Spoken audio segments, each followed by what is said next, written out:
For the first time in history, people and machinery are working together, realizing a dream. A uniting force that knows no geographical boundaries without regard to race, creed, or color. A new era where communication truly brings people together. This is the dawn of the net. Want to know how it works? Click here to begin your journey into the net. Now, exactly what happened when you clicked on that link? You started a flow of information. This information travels down into your own personal mailroom, where Mr. IP packages it, labels it, and sends it on its way. Each packet is limited in its size. The mailroom must decide how to divide the information and how to package it. Now, the package needs a label containing important information, such as sender's address, receiver's address, and the type of packet it is.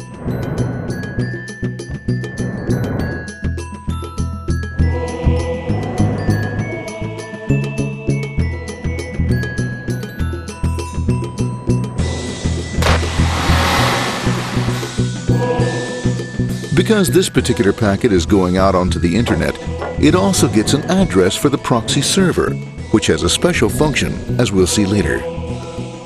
The packet is now launched onto your local area network, or LAN.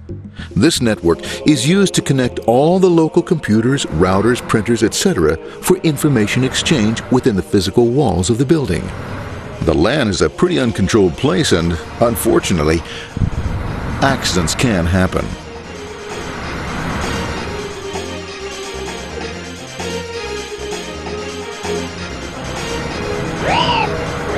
The highway of the LAN is packed with all types of information. These are IP packets, Novell packets, Apple Talk packets. They're going against traffic, as usual. The local router reads the address and, if necessary, lifts the packet onto another network. The router, a symbol of control in a seemingly disorganized world. Whoops, sorry about that. Let's put this one here, this one here. This moves here, this one goes here. I don't like this one. Let's go with this one. Let's go here. This left, let's go with this one here. Another channel here. Let's put that one here. Let's put that one here. There he is, systematic, uncaring, methodical, conservative, and sometimes not quite up to speed. Sorry. But at least he is exact, for the most part. That one was there, that one was there, that one was there, and this one was there. Well, another one that was there, that was there. He's behind him, let's go there, that was there, there. He was there, let's put that one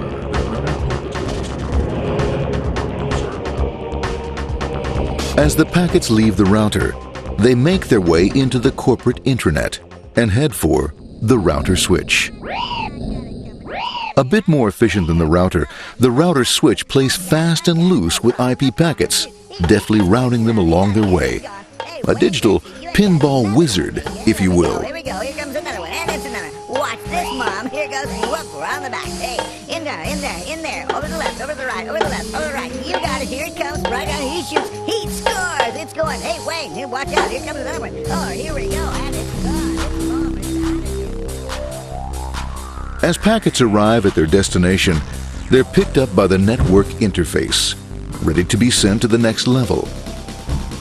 In this case, the proxy. The proxy is used by many companies as sort of a middleman in order to lessen the load on their internet connection, and for security reasons as well. As you can see, the packets are all of various sizes, depending upon their content.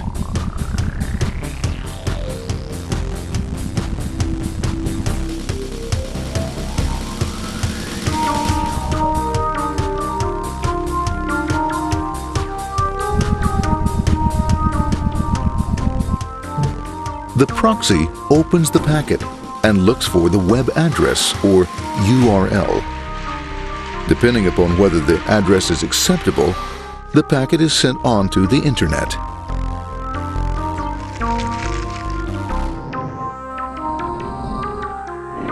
There are, however, some addresses which do not meet with the approval of the proxy, that is to say, corporate or management guidelines. These are summarily dealt with. We'll have none of that.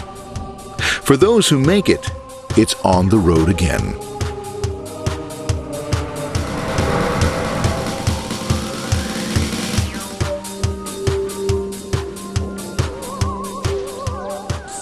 Next up, the firewall. The corporate firewall serves two purposes. It prevents some rather nasty things from the internet from coming into the intranet, and it can also prevent sensitive corporate information from being sent out onto the internet. Once through the firewall, a router picks up the packet and places it onto a much narrower road, or bandwidth, as we say. Obviously, the road is not broad enough to take them all. Now you might wonder what happens to all those packets which don't make it along the way. Well, when Mr. IP doesn't receive an acknowledgement that a packet has been received in due time, he simply sends a replacement packet. We are now ready to enter the world of the Internet. A spider web of interconnected networks which span our entire globe. Here, routers and switches establish links between networks. Now, the net is an entirely different environment than you'll find within the protected walls of your LAN. Out here, it's the Wild West. Plenty of space, plenty of opportunities, plenty of things to explore and places to go. Thanks to very little control and regulation, new ideas find fertile soil to push the envelope of their possibilities. But because of this freedom, certain dangers also lurk. You'll never know when you'll meet the dreaded ping of death. A special version of a normal request ping, which some idiot thought up to mess up unsuspecting hosts. The paths our packets take may be via satellite, telephone lines, wireless, or even transoceanic cable. They don't always take the fastest or shortest routes possible, but they will get there. Eventually. Maybe that's why it's sometimes called the worldwide wait. But when everything is working smoothly, you can circumvent the globe 5 times over at the drop of a hat. Literally. And all for the cost of a local call or less. Near the end of our destination, we'll find another firewall. Depending upon your perspective as a data packet, the firewall could be a bastion of security or a dreaded adversary. It all depends on which side you're on and what your intentions are. The firewall is designed to let in only those packets that meet its criteria. This firewall is operating on ports 80 and 25. All attempts to enter through other ports are closed for business.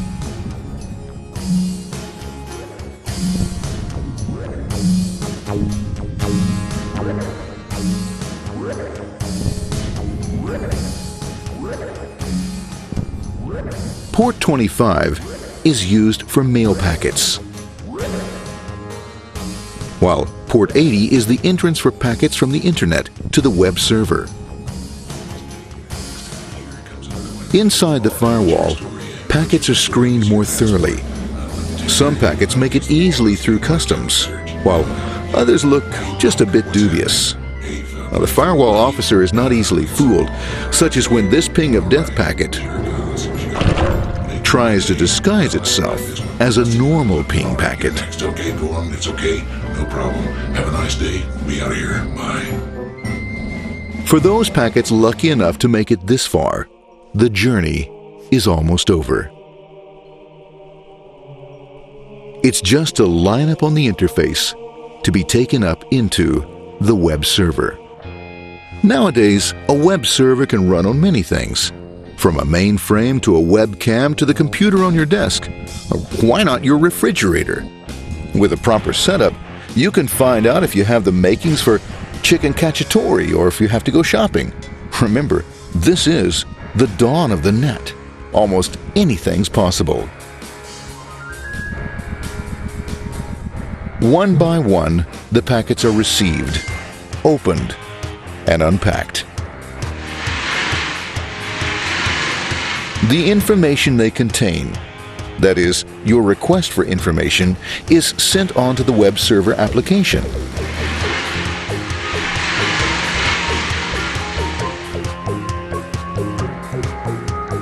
The packet itself is recycled, ready to be used again, and filled with your requested information.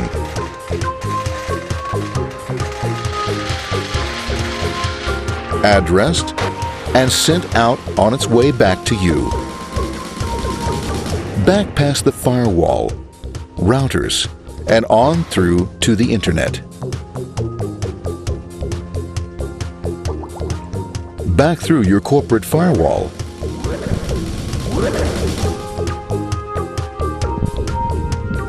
And onto your interface. Ready to supply your web browser with the information you requested. That is, this film.